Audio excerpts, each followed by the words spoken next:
لهؤلاء اللاعبين، والجمهور المغربي كله والأمة الإسلامية كلها كانت تؤيد هذا المنتخب وهو يلعب. فنبدأ يا جماعة بهذا الفيديو لاحتفالات بفوز المنتخب المغربي، توحدنا كأمة إسلامية. هنا طبعا نشاهد الأعلام المغربية وهي ترفع احتفالا بفوز المنتخب المغربي، ونجد هنا راية الشهداء، علم الجزائر، والهتافات فلسطين. فهذا يدل على أن كل سيكس بيكو وتقسيمنا وتفتتنا وتمزيقنا فشل الحمد لله. طبعا الزمر الحاكمة الخائنة هي التي تعمل على تقسيمنا وتفتتنا. تعالوا نشاهد.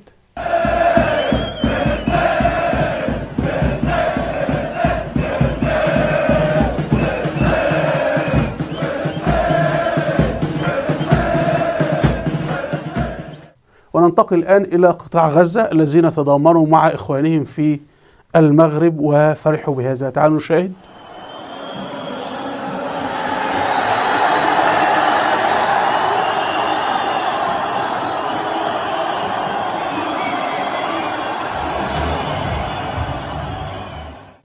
أيضا نذهب إلى الجزائر، بلدنا وشعبنا، بلد 1.5 مليون شهيد، بل 5 ملايين شهيد. 1.5 مليون شهيد قتلتهم فرنسا خلال الثورة الجزائرية.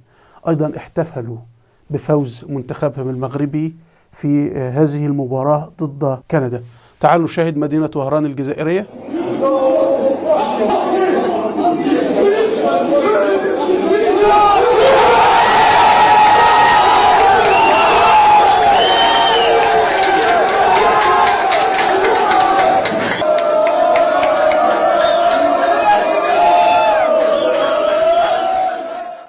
كذلك أمير قطر احتفل بفوز المنتخب المغربي برفع العلم المغربي من داخل الملعب. تعالوا نشاهد.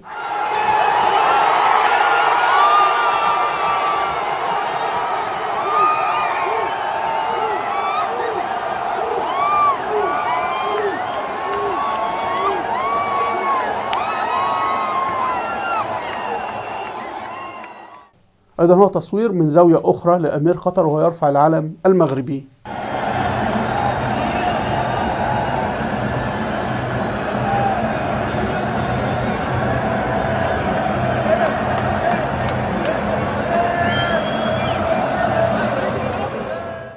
وعقب كل هدف كان المنتخب المغربي يسجد شكرا لله سبحانه وتعالى.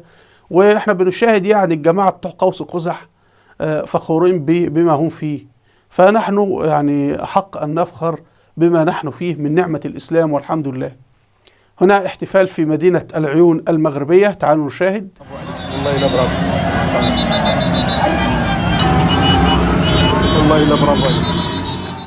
فمن مدينة العيون المغربية نقول نحن شعب واحد ونحن أمة واحدة، لا نعترف بالتقسيمات اللي فرنسا عملتها ورسموها، لا نعترف بالتقسيمات اللي عملوها سيكس بيكو في العراق والشام إلى غير ذلك من هذه التقسيمات والخونة الذين يحاولون التحريض بين المسلمين وبعضهم البعض.